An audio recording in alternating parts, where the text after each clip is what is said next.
Hello friends, রান্নাবাটিতে আপনাদের স্বাগত জানাই। আমি আপনাদের রান্নাবাটির রুমা। আজকের এই যে থোর পোস্ত করেছি, এটা আমি নতুন করলাম। করব থোর পোস্ত। থোর কেটে ভালো করে ধুয়ে রেখেছি, একদম থোরটা কোচানো। এবার এইটা একটু প্রেসারে অল্প নুন দিয়ে সিটি দিয়ে নেব।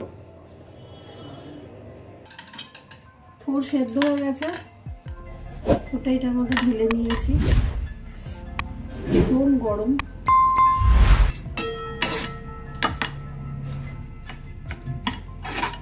এটা একটা হাতের সাহায্যে বা হাতার সাহায্যে একটুখানি, বা পটাটো মেশার থাকলে তাই দিয়ে একটুখানি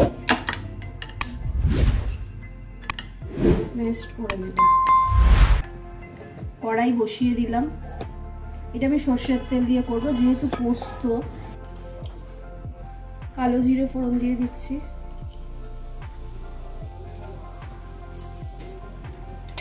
আমি একটু আলু প্রেমী, আলু খেতে খুব ভালোবাসি, তার জন্য এটার মধ্যে একটু ছোট ছোট করে আলু দিয়েছি। একটা ছোট আলু দিয়েছি, আপনারা চাইলে দিতেও পারেন, নাও দিতে পারেন।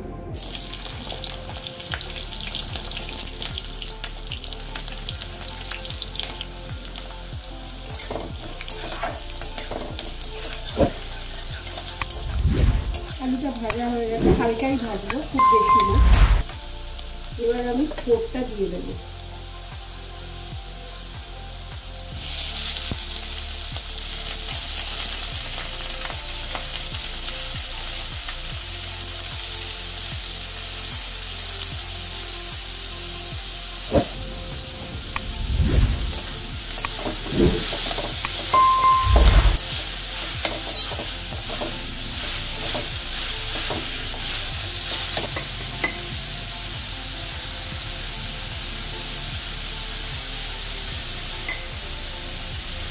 একদম অল্প হলুদ দিচ্ছি, একদম অল্প, একটু সাদা হবে, এটা কালার আসবে না।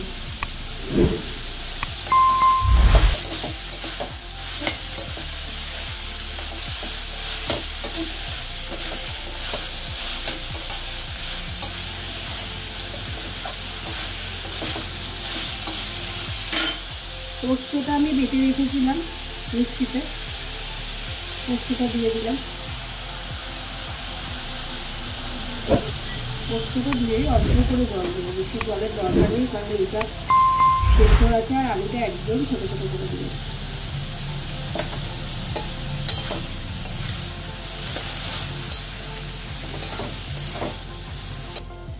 সেদ্ধ হয়ে গেছে আলুটা।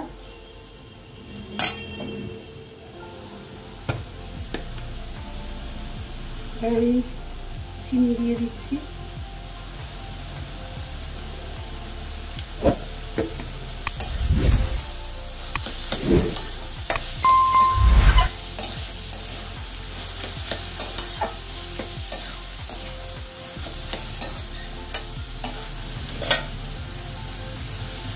লঙ্কা চিড়ে দিয়ে দিলাম, আর একটু কাঁচা সর্ষের তেল দিয়ে দেবো।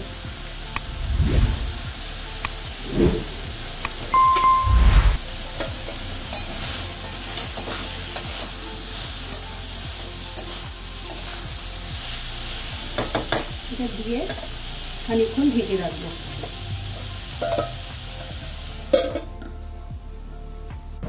আমি আপনাদের রান্নাবাটির রুমা।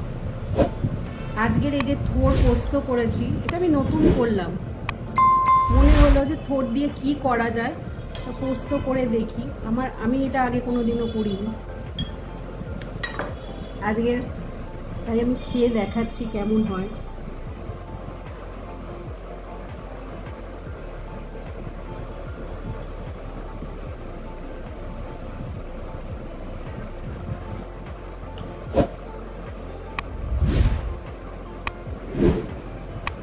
অসাধারণ হচ্ছে, অসাধারণ সত্যি। মানে আমি করেছি বলে বলছি না, অসাধারণ হয়েছে। এটা নিরামিষ রান্না এত ভালো হয়েছে, একবার বাড়িতে প্লিজ আপনারা করবেন। কোনো যদি অসুবিধা হয় আমাকে আপনারা কমেন্টস করতে পারেন, আমি নিশ্চয়ই উত্তর দেব। কিন্তু আপনারা একবার করে দেখুন, ভালো লাগলে লাইক শেয়ার কমেন্ট করবেন, আমি যাতে আরও রান্না দিতে পারি, আমার পাশে থাকবেন। Thank you.